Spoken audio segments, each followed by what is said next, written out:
condamné à mort pour avoir blasphémé.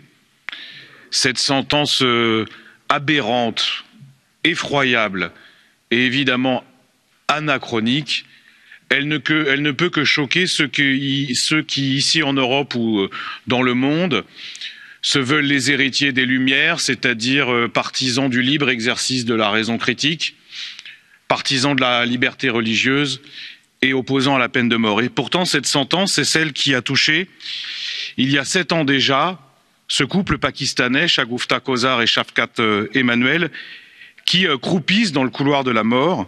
Et notre devoir politique, notre devoir moral, c'est évidemment de faire pression sur le Pakistan autant que nous le puissions. Alors, ça n'est pas nouveau, hein. Cette résolution, bien sûr, elle est essentielle, mais on ne découvre rien quant à la question du droit au blasphème au Pakistan. Il y a eu le cas, vous vous en souvenez, d'Asia Bibi, qui avait été condamnée, elle aussi, à la peine capitale pour les mêmes raisons.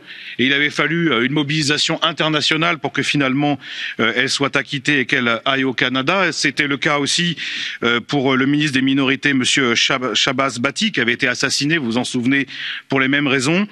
Et on se souvient aussi, en tout cas moi je me souviens en tant que Français, des menaces du Pakistan suite au procès de l'attentat contre Charlie Hebdo, suite à l'assassinat de Samuel Paty. Et donc il faut une mobilisation générale, il faut faire pression, parce qu'on ne transige pas avec la liberté religieuse, on ne transige pas avec le droit à la libre expression, on ne transige pas avec la critique toujours légitime des religions. Merci.